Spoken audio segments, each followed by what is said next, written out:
Hello and welcome back to Die KulturmittlerInnen Deep Dive, experts on international cultural relations. My name is Tobias Rohe. Nice to have you with us again. In this episode, we take a look at the South Caucasus. After the Russian invasion in Ukraine, Armenia and Georgia have become some of the destination countries for Russian and Ukrainian immigrants. Consequently, the cultural, economic, and political spheres in those South Caucasian countries have undergone changes. But which cultural actors migrated to the South Caucasus? How did this change the local cultural scene? And what challenges and opportunities did this create? With our guest today, Tigran Amiryan, we want to talk about the transformational processes which have been taking place in the cultural scene in Armenia and Georgia. He's the founder and president of the Cultural and Social Narratives Laboratory in Yerevan, Armenia. He's a semiologist and a contemporary culture researcher. Mr. Amiryan, it's a pleasure to have you here with me. Thank you for having me. Thanks for this opportunity. It's a great pleasure for me to share the results of my research for IFA with you. Thank you. We are looking forward to your answers. Dr. Amiryan, getting straight to the point, together with the IFA research program, Culture and Foreign Policy, you're publishing a study titled Relocating the Russian Cultural Scene, the Case of Russian Migrants in the South Caucasus. Now, since the beginning of the Russian war against Ukraine, and especially since the partial mobilization, increased migration of Russian cultural workers to other countries has been observed. In your study, you focus on Armenia and Georgia. Why did you choose these two countries? So, if we are talking about the reasons of the analysis of Russian migration to Armenia and to Georgia, then first of all, I am from Armenia and my organization CSN Lab is based in Armenia. We have been engaged in the topic of cultural rights and cultural policies for many years. And we are very focused on the situation with cultural transformations in the region, specifically in the South Caucasus countries. Also, CSN Lab is a multidisciplinary initiative, and we are in between culture and human rights. That's why this topic is very important for us and for me. And this large flow of Russian migrants to the region is a very new and very unusual case for Georgia and Armenia. And after February 2022, we started the documentation of the changes and changes in the cultural environment. And we also began collecting interviews with both migrants from one side and local cultural actors, cultural institutions from another side. I mean, institutions that hosted migrants, or hosted them, or somehow were involved in the process of integration or facilitation. So, as a first reason, this is our professional interest and need of local expertise. But the analysis of the situation in these two countries is not only because I'm physically here in Armenia, but also because of the biggest number of Russian migrants in the region and some background of this case. And the migration of Russian artists, but it's not only artists, academics and cultural practitioners as well. Their migration to Armenia and to Georgia is not a displacement or refugee to just another country, as it happened, for example, with Russian migration to other distant countries. And now, 2 years after the Russian invasion of Ukraine, the map of migration of Russians are very diverse. Germany, Baltic country, France, Spain, Argentina, Turkey, Kazakhstan, many countries. But both Armenia and Georgia have a complex historical relationship with Russia and Russian culture. Here I refer to the colonial past of Georgia and Armenia as a part of Russian Empire and later as a part of the big Soviet country, and complex political and cultural relations after the collapse of the Soviet regime. So the second reason I can mention it is historical background of this process. And these two countries, Georgia and Armenia, these are countries more or less familiar to Russians. And despite complex political relations, the memory of cultural exchange from Soviet time still remains for many people in the region. So another reason why Armenia and Georgia is very technical, maybe, and you know about the difficulties on entry to European countries for the citizens of Russian Federation, even for those Russians who had passport with Schengen visa. And you know, maybe some countries have completely banned entry for Russians. It's Finland, Latvia, and other countries. And almost all international airlines to and from Russia were cancelled right after the first day of the war, and only few destinations from Russian airports were possible. But Georgia has a land border with Russia. During first weeks of the announcement of mobilization in Russia, near these Russian-Georgian borders was formed the big flow of migrants who choose land border crossing, and because of air tickets very high prices. As for Armenia, it is a visa-free regime for Russians and possibility of crossing the border with an ordinary passport is some kind of Soviet legacy because in Russia, Russians, they have two passports always. It's inner passport, ordinary passport, and passport for traveling. So, and that was possible to cross Armenian borders with inner passport, with ordinary passport. And the last thing, if we are talking about reasons and why Armenia and Georgia, I have to say that my research is about South Caucasus region, but only Georgia and Armenia, not including Azerbaijan. This is because the land borders of Azerbaijan were closed, referring to the COVID pandemic. And as I know, it's still closed even now. But most importantly, in the context of my research, is the level of democratic freedoms in Georgia and Armenia. And based on my interviews with different artists and cultural practitioners, I can say that Azerbaijan is still not of interest to Russian migrants because they are simply afraid to move from one dictatorship country to another. So it's briefly about the reasons and why Armenia and Georgia. Complex, very different reasons, but very interesting. Thank you. Now, in your study, you differentiate between emigrants and relocants, referring to the Ukrainian and Russian migrants. What is the difference between emigrants and relocants? Yes, these words, this terminology, it's very sensitive topic, and these words they are very important from the perspectives of both Russians and host countries and host communities. The most popular term for self-identification among Russians or among Russian migrants is the context where relocants and relocation, these two words are very popular.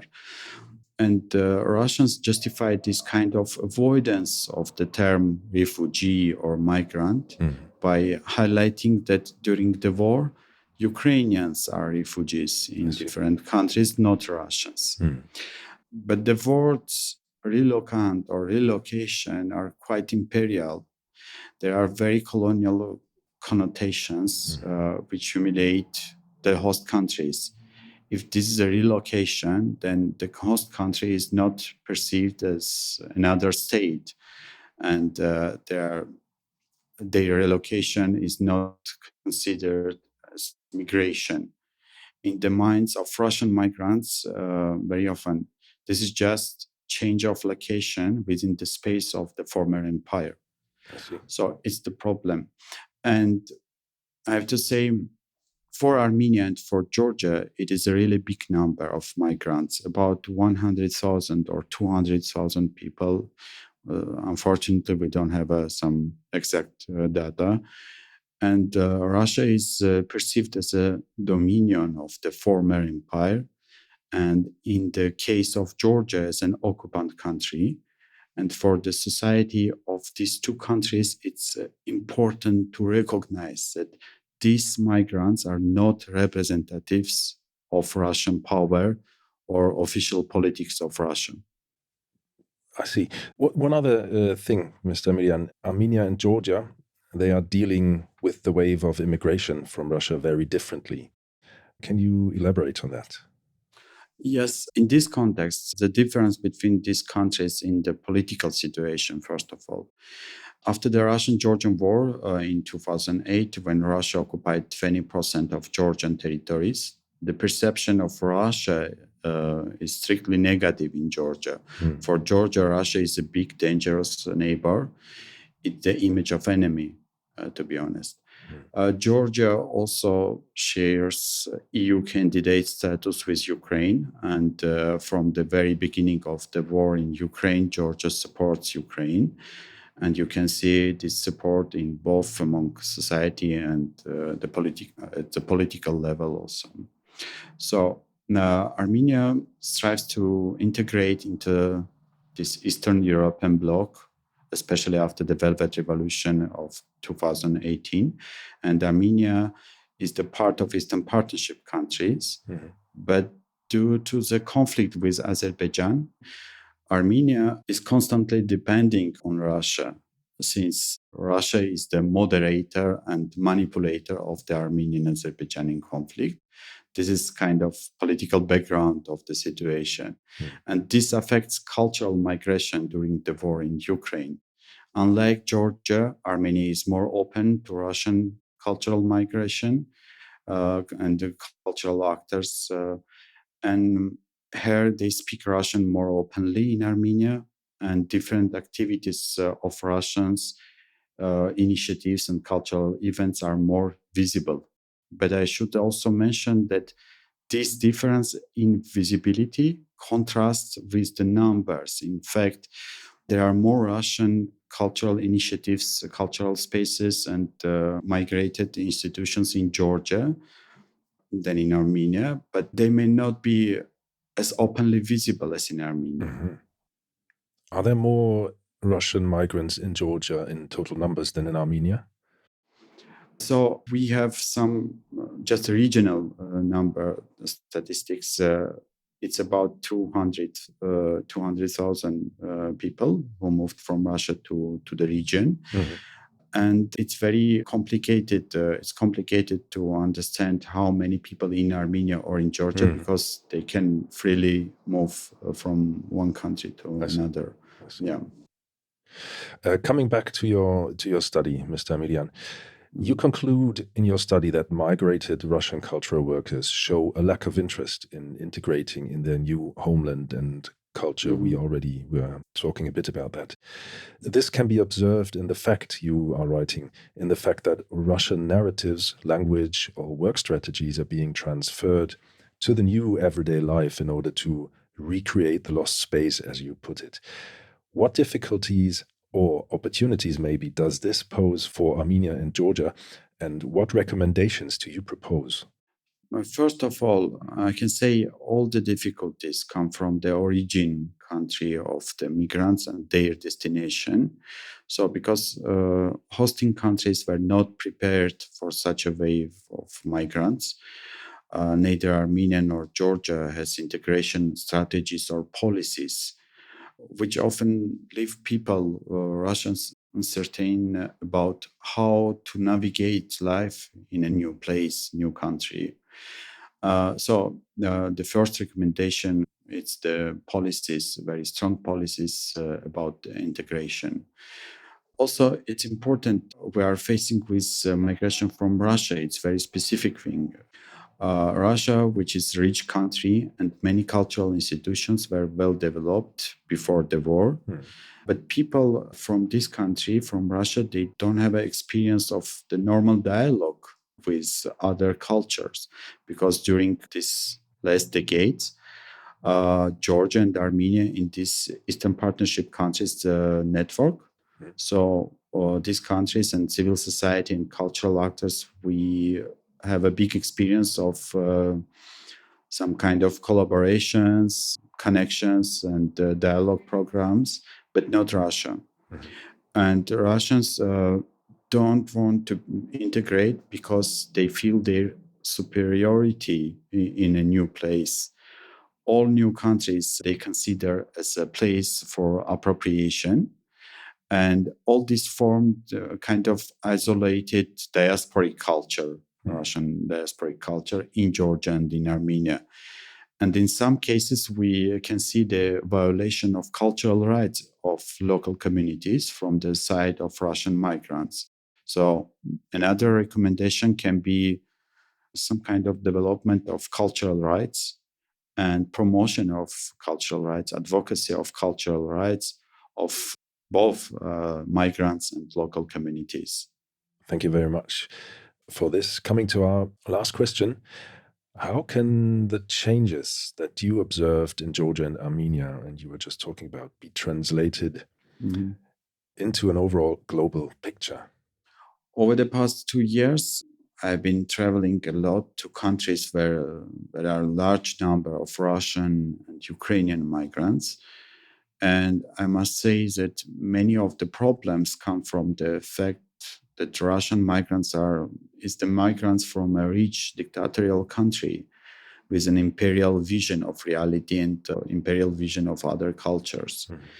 But there is a difference in the strategies of the host countries, in the strategies and policies for integration, first of all. If migrants don't see clearly articulated rules for integration on the part of the authorities of the host country, they will not integrate, but will simply appropriate or ignore local culture, etc. So, thank you very much, Mr. Amiryan. Thank you for these deep insights in this topic. It's been a real pleasure talking to you. Thank you so much. Thanks for inviting me. If you would like to learn more about Ukraine and the influence of the Russian war of aggression, I recommend our last episode of Die KulturmittlerInnen. Our presenter Amira El-Al talks to Nadia Volkova. Mrs. Volkova is part of the 5 a.m. Ukraine Coalition.